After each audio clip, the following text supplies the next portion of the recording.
예수님께서 사망의 권세를 깨뜨리고 부활하셨습니다. 오늘 그 부활을 기념하는 부활절인데 예수님의 부활은 부활의 첫 열매니까 저와 여러분도 부활합니다. 믿습니까? 네. 자, 오늘은 읽은 말씀을 가지고 부활의 그날을 소망하는 사람들, 그런 주제로 말씀을 전하겠습니다. 뭘 소망하고 산다고요, 우리가? 부활하는 날, 부활의 그날을 소망하고 삽니다. 이 데살로니가 오늘 전서를 읽었는데 데살로니가 전서 1장을 이렇게 읽어보면 1장부터 데살로니가 교회는 믿음과 소망과 사랑이 아주 뛰어난 교회예요. 그래서 그들의 믿음이 얼마나 믿음 생활을 잘했는지 그리스 전역에 소문이 날 정도로 믿음 생활을 굉장히 잘했던 그런 교인들입니다. 그런데 놀라웠게도 그 교회가 세워지고 예수 믿은 지 1년이 채 안 되는 사람들이에요. 역사적으로 신학적으로 아무리 연구를 해봐도 1년이 넘을 수 없습니다. 바울이 선교하고 편지를 쓴 그 사이의 기간이. 근데 1년밖에 채 되지 않았는데도 신앙생활을 너무 잘했어요. 그리스 전역에 소문이 날 정도로 신앙생활을 참 잘했습니다. 그런데 이제 신앙생활을 얼마 하지 않았으니까 뜨거움은 있지만은 어디에 좀 약점이 있을까요? 하나님 말씀을 깊이 알지는 못하겠죠.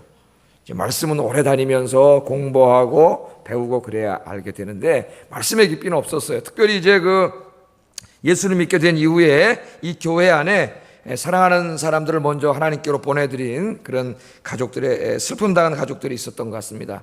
그래서 과연 성경에서는 우리 인간의 이 죽음과 죽음 이후의 내세에 대해서 어떻게 가르치는지 이들이 잘 알지 못했던 것 같아요. 과연 기독교는 성경은 뭐라고 이야기하는가? 그래서 바울에게 물어본 것 같고 오늘 사도 바울이 이 죽음과 내세에 대해서 오늘 성경을 통해서 자세히 가르쳐 줍니다. 오늘 읽은 이 본문과 그 다음에 5장의 또 1절부터 쭉 읽어보면은 이 종말에 관한 말씀이 계속 나와요. 데살로니가 전서에는 이 종말에 관한 가르침이 상당히 많이 나오는 성경입니다. 짧은 성경인데 가르침이 참 많이 나와요. 그래서 오늘 이 말씀을 통해서 오늘 부활절 아침인데 여러분 인간이 죽음으로 끝나지 않잖아요. 죽은 이후에 어떻게 되는지, 언제 우리가 부활하게 되는지, 부활해서 어디서 살게 되는지 오늘 말씀을 통해서 오늘 조금 이렇게 살펴보려고 합니다. 오늘 깨닫는 은혜가 있고 또 깨달은 다음에는 이제는 세상 소망하지 말고 여러분 천국과 부활 소망하면서 사시기를 주의 이름으로 축복합니다. 네. 자, 바울이 먼저 이 죽음에 대해서 이야기를 합니다. 죽음에 대해서. 자, 죽음에 대해서 이야기를 하면서 사람이 죽은 것을 잔다고 이야기해요. 바울이 잔다. 성경은 여기뿐만 아니라 이제 우리가 다 살펴볼 건데 상당히 많은 부분에서 인간의 죽음을 잔다고 이야기합니다. 오늘 본문부터 한번 살펴보겠습니다. 13절 읽어봅니다. 시작.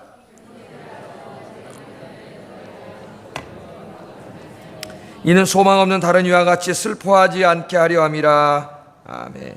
형제들아, 자는 자들에 관하여는, 여기 자는 자들은 죽은 사람들이에요. 이미 우리 곁을 떠난 사람들입니다. 그 사람들이 어떻게 되는지, 죽은 이후에 어디에 가 있고 지금 어떻게 되는지에 관해서는 알지 못함을 우리가 원하지 않는다. 그러니까 너희가 모르면 안 된다는 거죠. 긍정으로 바꾸면 알기를 원한다. 꼭 알아야 된다 그 말이에요. 꼭 알아야 된다.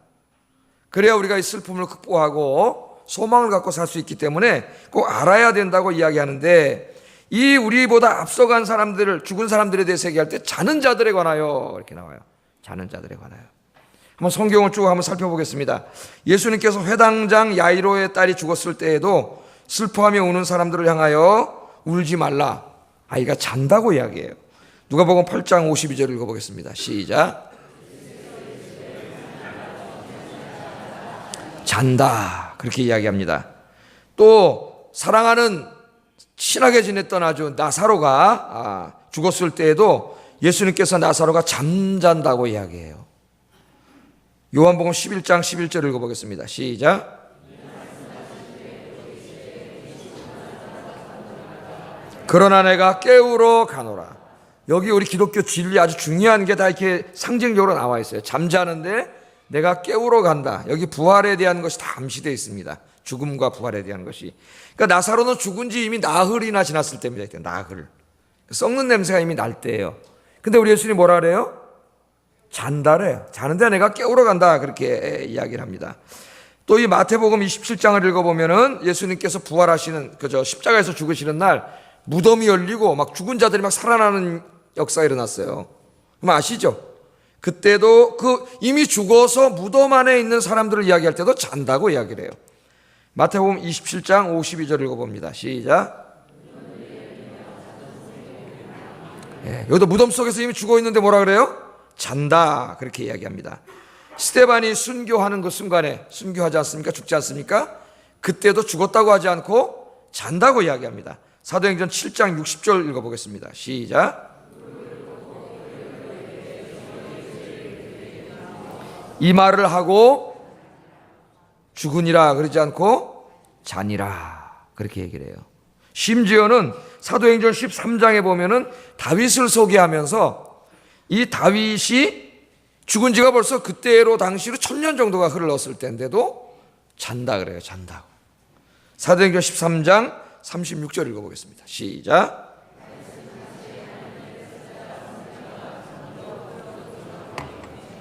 야, 1000년 정도가 지났는데 죽은 지. 지금 우리나라로 계산하면 고려 초나 뭐 이게 그 정도 되겠죠. 아니면 정확히 계산이 안 되는데 하여튼 아니면 뭐 후삼국 시대든지 굉장히 먼 옛날에 죽었는데 잔다 그래요. 무덤에서 자고 있다 그래요. 이 자고 있다고 한 사람이 누가입니다. 누가. 이 사도행전을 쓴 사람이. 근데 누가는 직업이 의사예요. 삶과 죽음에 대해서 누구보다 과학적으로 판단을 내린 사람인데 이 누가가 자고 있다 그렇게 이야기합니다. 그래서 성경은 한결같이 이 죽은 사람을 잔다고 이야기합니다. 잔다. 이 외에도 굉장히 많은 말씀 중에 잔다고 이야기를 해요. 그러니까 이 비유적으로만 말씀한 게 아니에요. 실제로 자는 거예요. 자는 거예요. 자는 것과 너무 똑같아. 여러분 어제 잘 주무셨습니까? 주무실 때 여러분 혹시 내가 내일 안 깨면 어떡하지? 그런 생각 가져본 적 있으세요? 없으세요? 저는 있어요. 저는 내일 이거 딱 자는데 그냥 이거대로 가면 어떡하지? 저는 자주 그런 생각하는데 왜 안 하시는구나.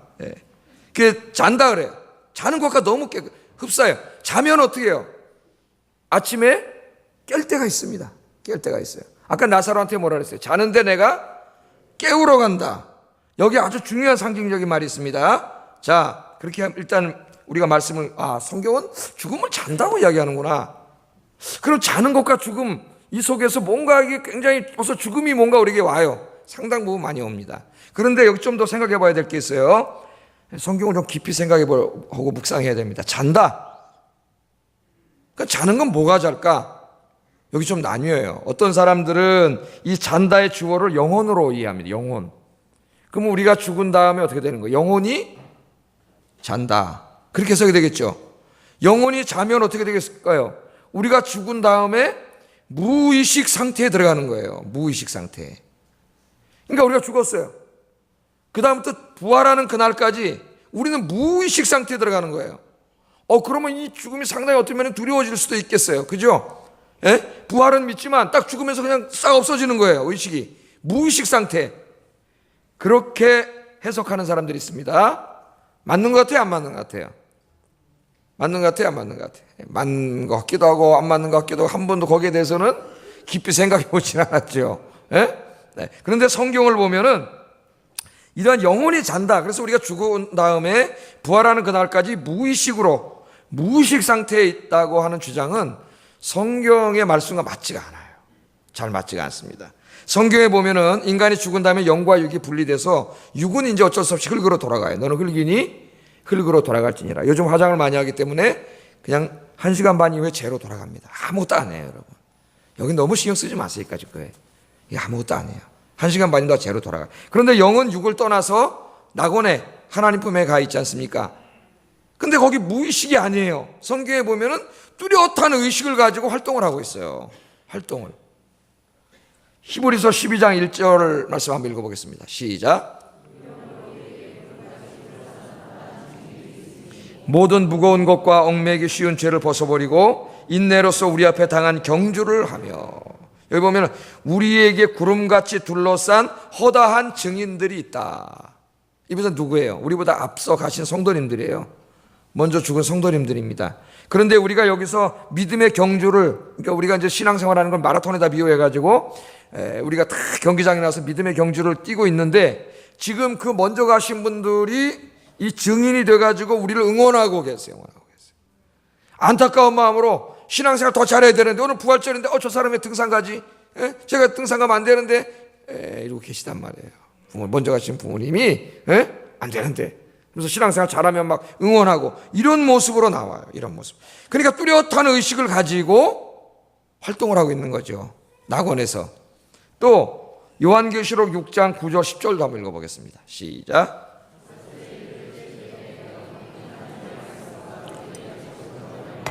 죽임을 당한 영혼들이 제단 아래에 있어 큰 소리로 불러 이르되 거룩하고 참되신 대주제여, 땅에 거하는 자들을 심판하여 우리의 피를 갚아주지 아니하시기를 어느 때까지 하시려 하나이까 하니.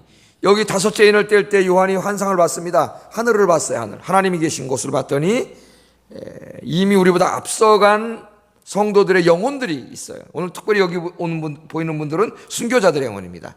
이 영혼들이 있는데 이 영혼들이 지금 뭐 하고 있나요? 기도하고 있어요. 이 시간에 기도하고 있다고요. 뭘 기도해요? 우리를 억울하게 죽인 저 사악한 자들을 언제까지 저렇게 살게 내버려 둘 겁니까? 빨리 저 사악한 자들을 심판하시고 이 땅에 하나님 나라를 이루어 주세요. 그 말이에요. 좀 여긴 다 안 나왔지만 빨리 우리도 육신적으로도 부활하게 하셔가지고 그 나라에서 살게 해주세요 하는 뭘 하고 있어요? 기도를 하고 있어요. 기도를. 그러니까 인간이 죽은 다음에 무의식 속에 들어가는 게 아닙니다. 여러분, 육신은 그냥 한 줌의 흙으로 돌아가지만 영혼은 하나님 품으로 하늘로 돌아가요. 하늘은 어디 저 있는 게 아니라 그랬어요. 여기에 있습니다. 투명막으로. 그러나 가려서 우리가 볼 수 없지. 그냥 가까운 공간에 있는 거예요. 그냥 우리랑 함께. 다른 공간이지. 우리는 땅에 있고 거기는 하늘에 있죠. 여기 계시는데 우리의 믿음 생활을 응원하고, 오늘도 예배 나온 여러분들 박수 치고 있을 거예요. 잘 나왔다고. 그리고 기도하고 있어요. 거기서. 그러니까 우리가 죽을 때 무의식이 아니에요, 여러분. 우리가 죽으면 더 뚜렷한 의식을 갖게 됩니다. 아시겠어요? 믿습니까? 안 믿습니까, 여러분? 성경의 가르침이에요. 죽는다고 이렇게 죽을 때 그리고 죽어요. 제 음정을 많이 지켜봤기 때문에 알아요. 숨을 크게 몇 번 내쉬다가 끝이에요. 그렇게 가는 거예요. 그 다음에 몇 시간 위에 만져보면 이거 만지는 거랑 똑같아요. 인간이 섬유질이 굳어가지고 딱딱해집니다. 그렇게 되는 거예요. 근데 의식이 없는 게 아니라 우리의 영혼은, 생명의 본질인 영혼은 하나님 품에 가서 기도하고 지금 활동하고 있어요. 성경을 그걸 가르칩니다. 그러므로 여기 잔다고 하는 것은 영혼이 잔다는 게 아니라 육신이 잔다는 거예요. 육신이. 우리 육신이 긴 잠을 자는 거예요. 그러니까 죽음은 잠자는 것과 똑같아요. 긴 잠을 자는 것과 마찬가지예요. 어제 잔분이 오늘 아침에 깨듯이 부활 언제 깹니까? 부활하시는 그날. 육신이 잠에서 깨서 부활해가지고 영광의 몸을 입잖아요. 그날까지 긴 잠을 자는 것과 똑같아요. 그래서 성경은 죽은 사람들을 잠잔다고 이야기합니다. 여러분, 죽음으로 끝나는 게 아니에요. 끝나는 게 아닙니다. 우리 주님께서 다시 강림하시는 날 긴 잠에서 깨어나 부활의 찬란한 아침을 맞이하게 될 줄로 믿습니다. 이게 우리 성경의 핵심적인 가르침, 성경에서 우리에게 주는 소망 중에 핵심적인 소망이에요. 성경을 딱 요약하면 십자가와 부활입니다. 나머지는 다 이 풋노트에 주해에 불과해요. 성경은 십자가와 부활이. 근데 어느 순간부터 교회에서 십자가와 부활이 없어지고 돈 벌고 건강하고 출세하고 편안하고 전부 다 이 땅에서 잘 살고 이걸 바뀌어버렸어요. 교회가 복음과 성경을 완전히 왜곡해 놓은 거죠. 누가? 저 같은 목사들이 그렇게 만들어놨습니다. 목사들이. 큰일이에요. 네. 여러분, 우리의 진짜 소망은 이게 아닙니다. 여러분, 이거는 죽어요. 이건 없어져요. 그러니까 또 내일이면 또 흰머리 또 나고 저들 이렇게 보면 싹 거울 보고 너무 그거 하지 마세요. 여러분, 가지고 이거 별거 아니에요.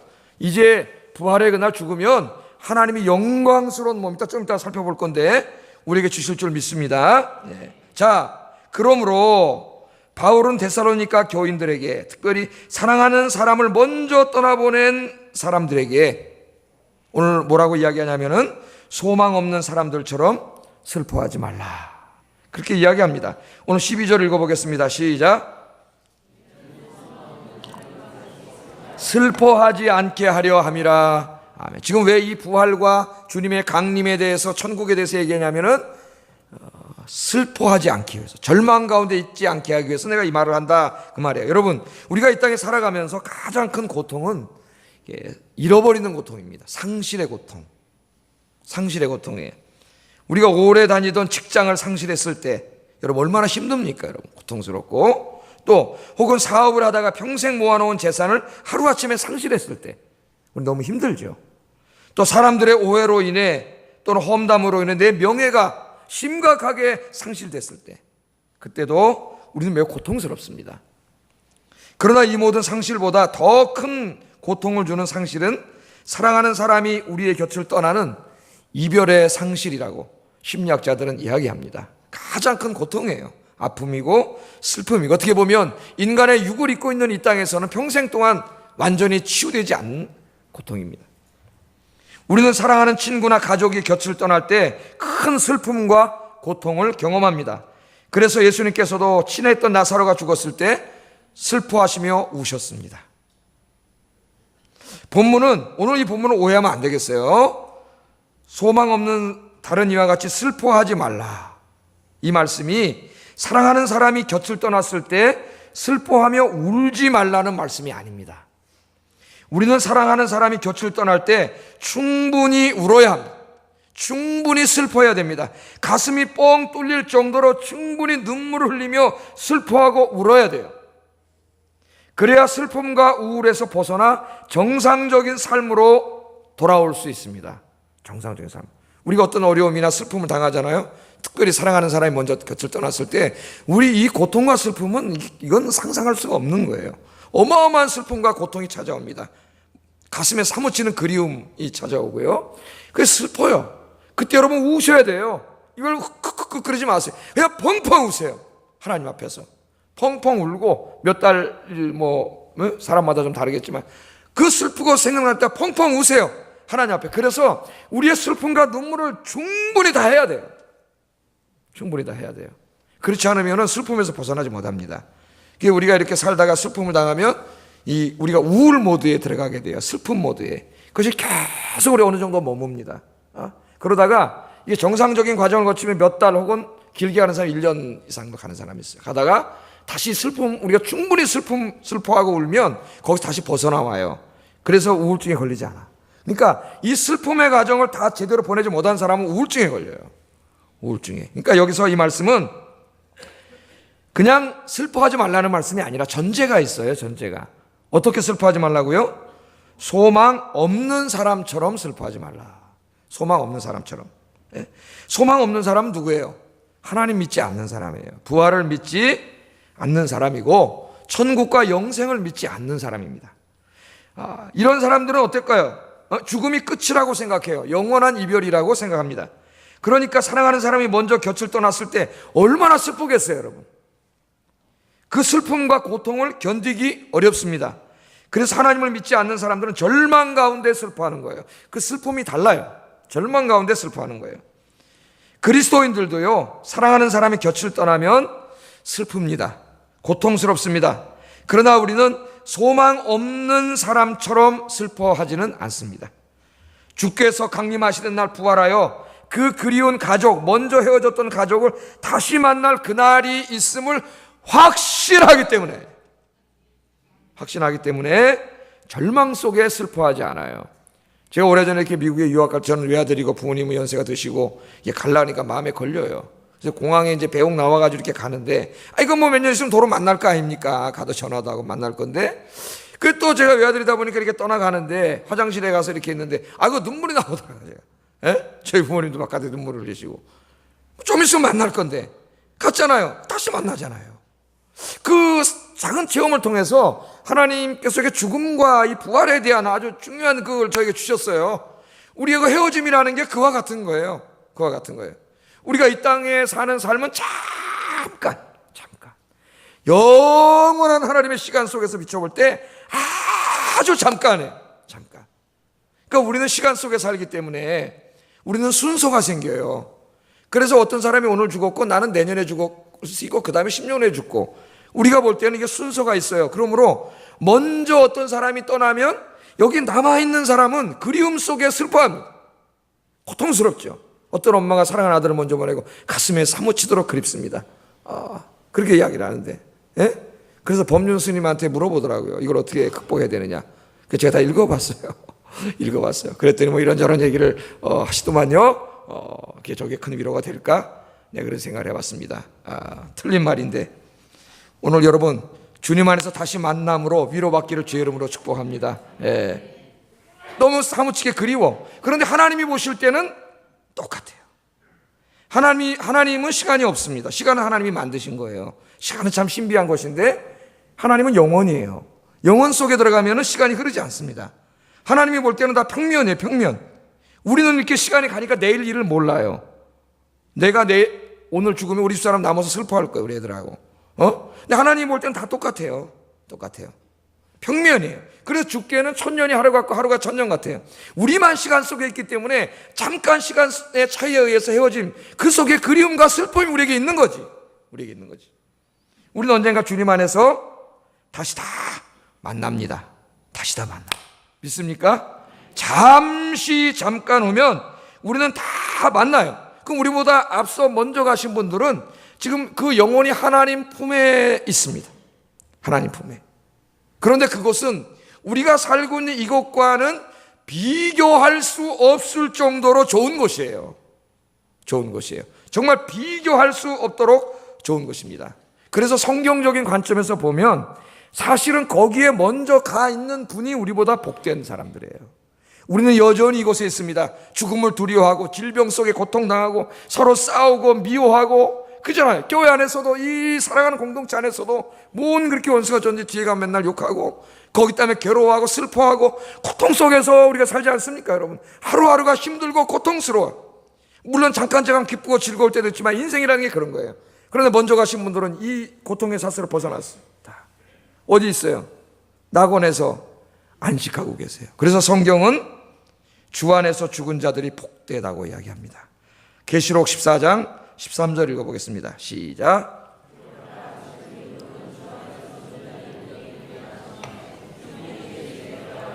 그들이 그 수고를 그치고 쉬리니 이는 그들의 행한 일 따름이라 하시더라. 아멘. 주 안에서 죽은 자들이 복되다릅니다. 여러분, 이 세상의 어느 종교 어느 철학도 죽은 자를 복되다 하지 않습니다. 그런데 성경은 죽은 자를 복되다. 왜? 이걸 다 아니까. 죽은 자는 여기보다 훨씬 좋은 곳에 먼저 가서 거기서 부활의 그날을 기다리며 뭐하고 있어요? 지금 쉬고 있어요. 안식하고 있지만 우리는 이 땅에서 지금 쉬지 못하고 계속 고난 속에 살아가고 있어요. 우리도 언젠가는 여기 가야죠. 여기 가야죠.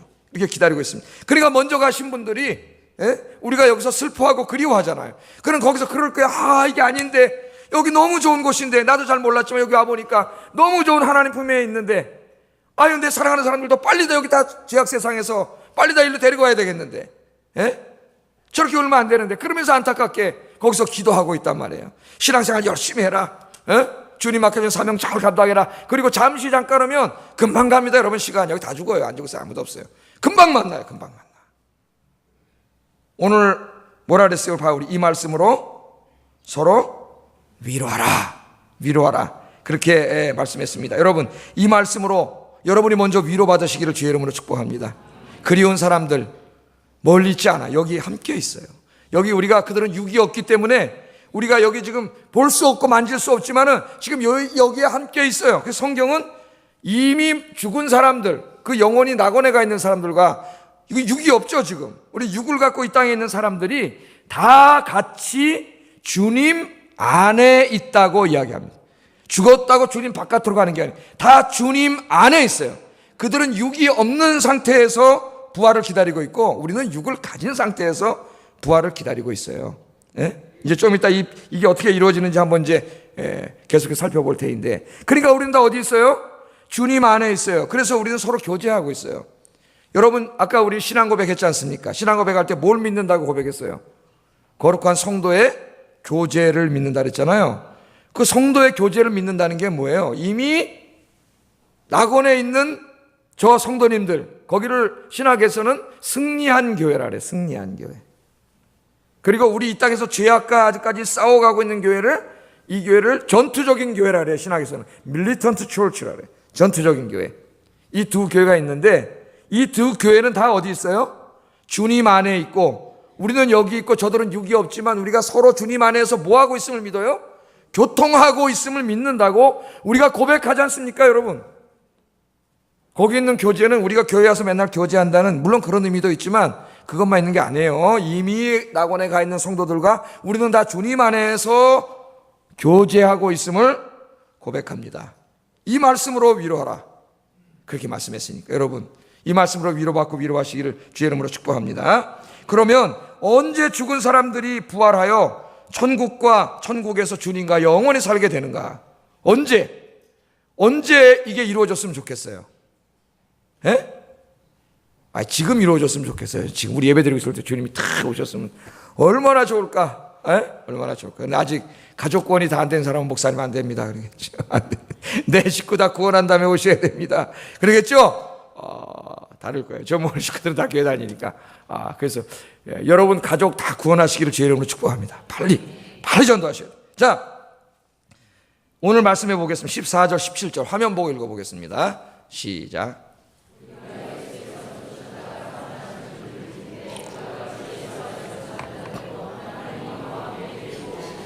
우리가 주의 말씀으로 너희에게 이것을 말하노니 주께서 강림하실 때까지 우리 살아남아 있는 자도 자는 자보다 결코 앞서지 못하리라. 주께서 호령과 천사장의 소리와 하나님의 나팔 소리로 친히 하늘로부터 강림하시리니 그리스도 안에서 죽은 자들이 먼저 일어나고 그 후에 우리 살아남아 있는 자들도 그들과 함께 구름 속으로 끌어올려 공중에서 주를 영접하게 하시리니 그리하여 우리가 항상 주와 함께 있으리라. 아멘. 자, 여기 마지막 때에 예수님께서 강림하실 때에 일어날 부활의 모습이 웅장하게 그려지고 있습니다. 이 말씀을 여러분 한번 마음속으로 그려보세요. 그림을. 굉장히 이게 묘사되어 있어요. 묘사한 다음에 그림 언어로 그리는 거죠. 성경에는 그림 언어로 상당히 많이 이렇게 그립니다. 왜? 우리가 좀 상상을 해보라고. 한번 생각해 보세요. 지금 우리가 이 땅에 살고 있습니다. 우리보다 먼저 간 분들은 그 영혼이 낙원에서 안식하고 있어요. 다 우린 주님 안에 있다 그랬어요. 그런데 오늘 밤에 지금 이 시간에 주님께서 강림하신다고 한번 생각해 보세요. 그리고 이 말씀을 묵상해 보세요. 어떻게 이루어지는지. 우리 모두가 지금 예배를 드리고 있을 때에 갑자기 하늘에서 큰 소리가 나고 하나님의 나팔 소리가 들립니다. 그때 예수님께서 천군 천사들과 낙원에 있는 모든 성도들과 함께 하늘로부터 강림하시는 그림이에요. 야, 정말 이런 일이 벌어질까? 벌어질 것 같아요? 안 벌어질 것 같아요? 이런 일이 안 벌어지면 우리 기독교는 사기입니다. 사기. 성경에 우리 기독교의 가장 핵심적인 소망이에요. 소망. 핵심적인 가르침이 여기에 있어요. 부활과 천국에. 그런데 이 땅에 인간들이 타락을 해가지고 사람 더 끌어모으려고 거짓말 치는 거예요. 맨날 돈 벌고 예수 믿으면 건강하고 부자 되고. 우리는 예수님이 제가 늘 말하지만 진리이기 때문에 믿는 것이지. 돈 버는 거 배우려면 여러분 저 교보에 가면은요 거기 돈 버는 책 많고 재벌들한테 가서 배우세요. 우리는 기독교가 진리이기 때문에 믿는 줄로 믿습니다. 제가 늘 말합니다. 진리이기 때문에 우리는 예수님에서 감옥도 갈 수 있고 매도 맞을 수 있고 고문도 당할 수 있고 죽을 수도 있는 거예요.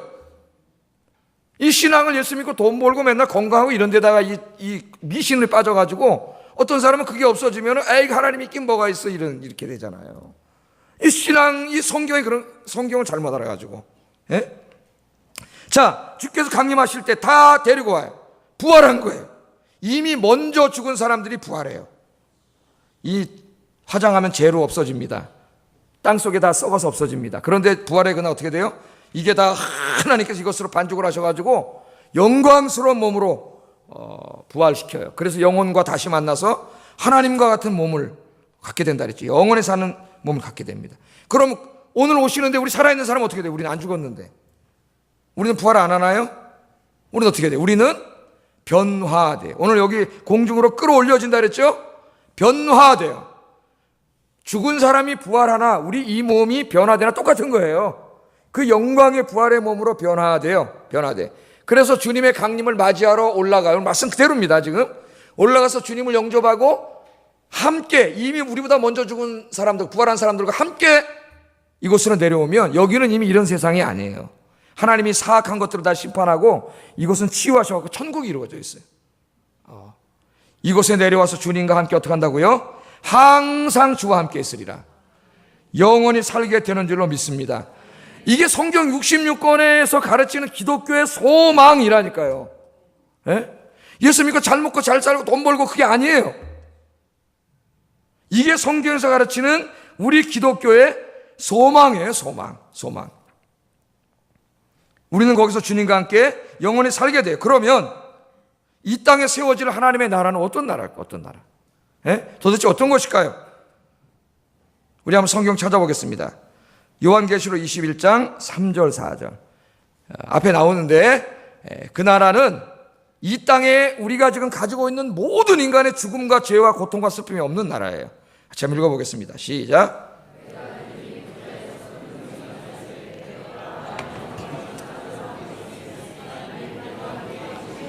그들은 하나님의 백성이 되고 하나님은 친히 그들과 함께 계셔서 모든 눈물을 그 눈에서 닦아주시니 다시는 사망이 없고 애통하는 것이나 고가는 것이나 아픈 것이 다시 있지 아니하리니 처음 것들이 다 지나갔음이로라. 아멘. 아담이 죄져가지고 그 위에 들어온 죽음과 질병과 고통과 슬픔과 이런 모든 우리 인간의 고통이 어떻게 돼요? 다 지나갔어요.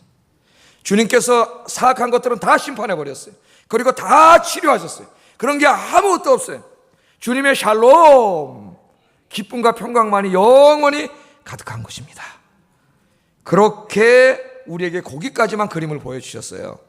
그 다음에 한 군데 더 보겠습니다. 요한계시록 21장 18절 21절. 여기는 천국을 온갖 보석으로 다 꾸며져 있는 나라로 우리에게 보여줍니다. 같이 한번 읽어보겠습니다. 시작.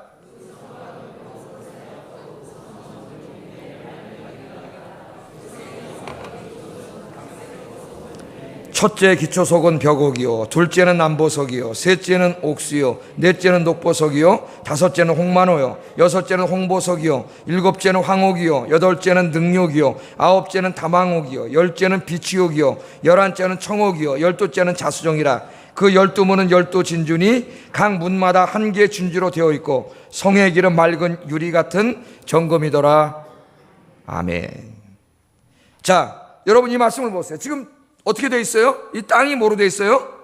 정금으로 되어 있어요. 길이 정금이래요. 그럼 여러분 금한돈에 얼마예요? 지금 금한돈에?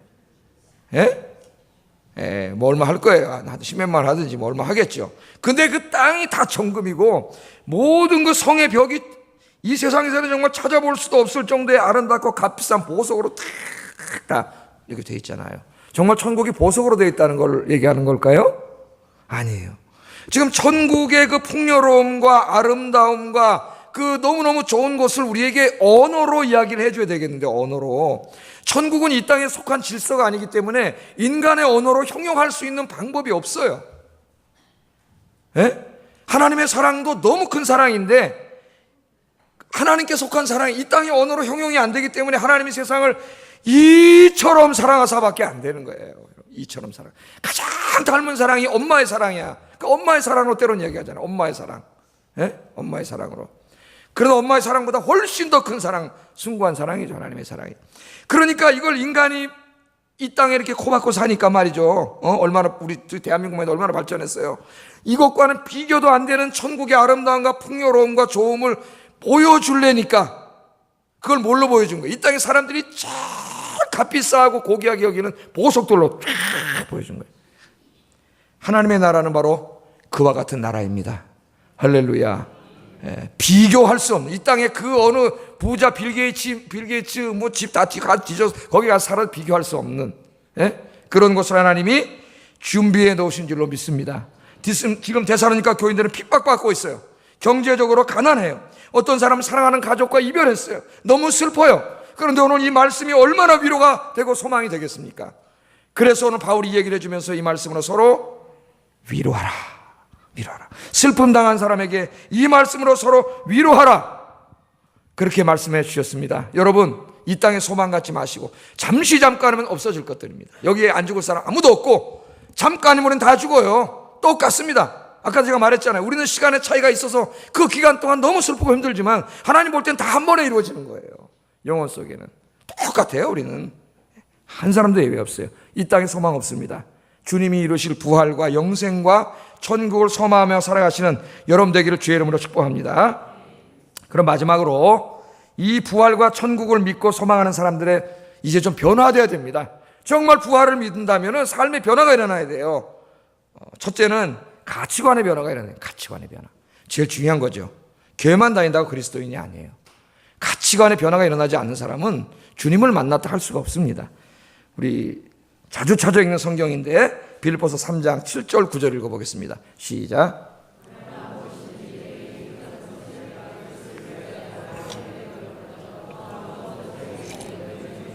내 주 그리스도 예수를 아는 지식이 가장 고상하기 때문이라. 내가 그를 위하여 모든 것을 잃어버리고 배설물로 여김은 그리스도를 얻고 그 안에서 발견되려 함이니.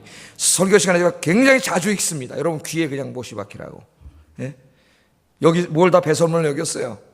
사람들이 제일 좋아하는 게 뭐예요? 돈, 권력, 그 다음에 학식, 공부 많이 한 거 자랑하잖아요. 예? 자기 지혜, 지식 이런 거, 예? 이런 것에다 높은 가치를 두고 살지 않습니까? 그래서 자기 배우자를 고를 때나 뭐 며느리 사위를 고를 때도 우리 최고 가치를 어디다 둬요?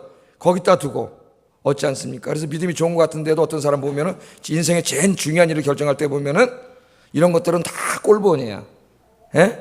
이런 것들이 제일 위에 있고 주님은, 신앙은 제일 꼴본이에요. 그때 딱 보면 저 사람 믿음이 없는 사람이었구나. 금방 압니다. 거기서 가치관의 변화가 일어나요. 바울도 부활하신 주님 만나기 전에는 그거 다 가지고 있는 사람이에요. 지금 제가 말한 거 이걸 최고의 가치로 여기고 살았어요. 예? 없는 사람 내려다보고 깔보고 살았습니다. 그런데 부활하신 예수님 만나니까 이게 다 뭐예요? 배설물이더라고 이게. 예? 배설물이 똥이에요. 이거 아무것도 아니에요. 그래서 주님 만난 다음부터 가치관이 변했어요. 누가 제일 가치 있는 존재가 됐어요. 자기 인생에 부활하신 주 예수 그리스도. 할렐루야. 그래서 예수님 위해서 평생을 산 거예요. 돈이 제일 가치 있다고 여기는 사람은 돈 버는데 밤새도록 돈 벌면서 삽니다. 교회도 안 하고 예배도 안 드리고 빠지고. 성공과 출세를 최고 가치 두는 사람은 예배도 안 하고 계속 가서 이 출세하고 성공한 데만 돌아다녀요. 그러나 주님을 최고 가치로 둔 사람은 무슨 일이 있어도 주님 전에 나와요. 예배 드리고 기도하고 말씀 읽고. 할렐루야. 두 번째, 삶의 목표와 방향의 변화가 일어나야 됩니다. 고린도전서 12장 32절 34절 읽어보겠습니다. 시작.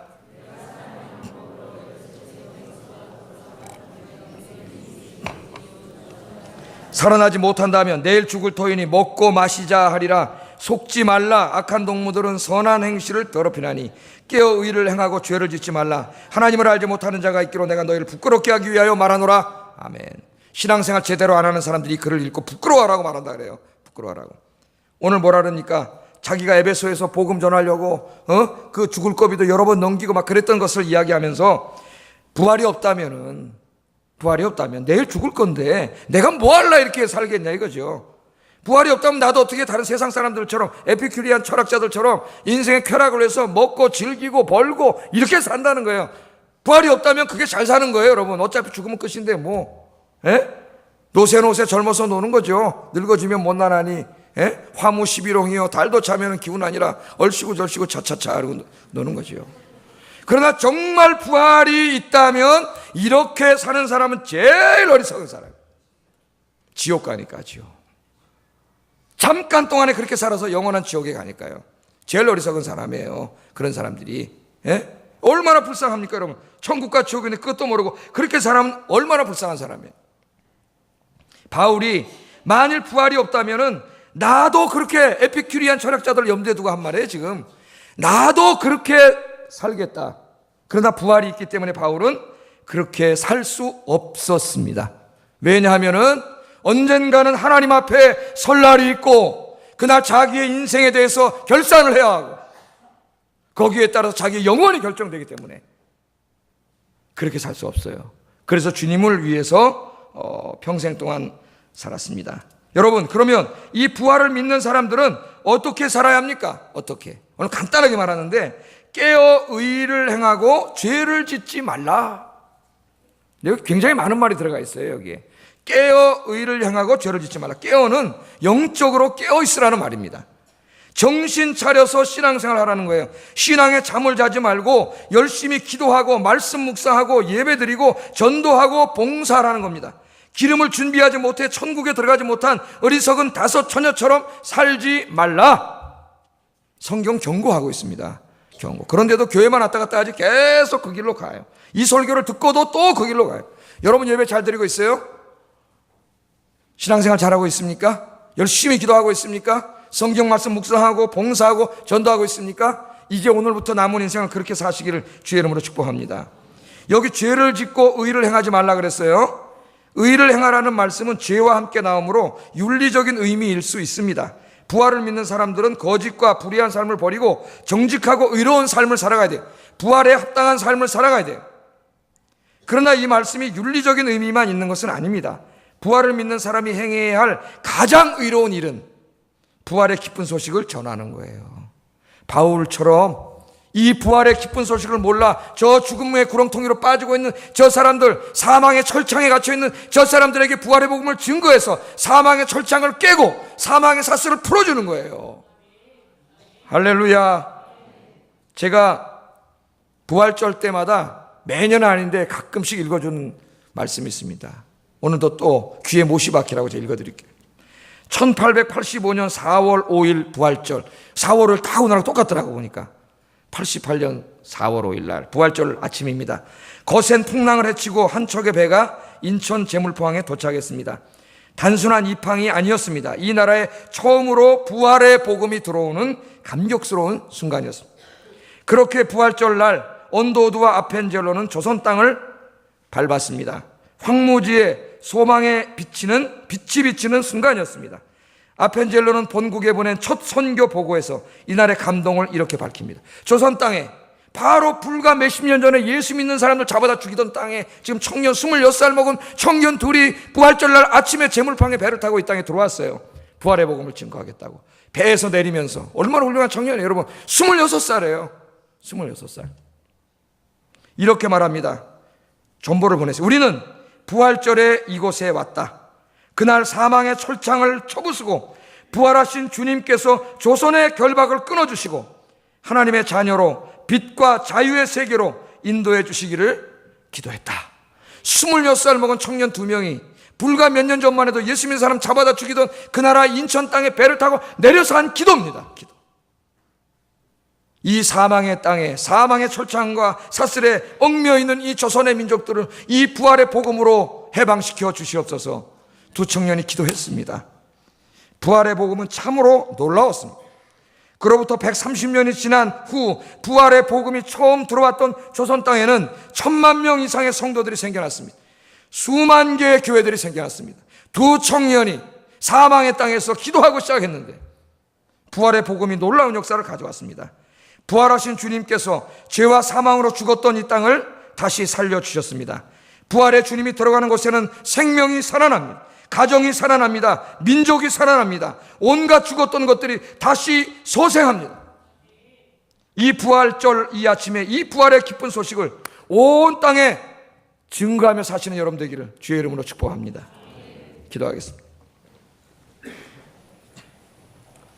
우리 주변에 사랑하는 분들을 먼저 보내고 슬픔 가운데 있는 분들이 있습니다. 이 부활과 천국과 영생의 말씀으로 위로받으시고 또 여러분 이 말씀으로 다른 사람들을 위로해 주시기 바랍니다. 주님께서 강림하시는 날 천국과 영생과 부활의 그날을 소망하면서 주님의 상주심을 바라보면서 더 열심히 깨어서 신앙생활하고 열심히 전도하고 열심히 주님을 섬기게 하소서. 기도하겠습니다. 사랑의 아버지 하나님 감사합니다.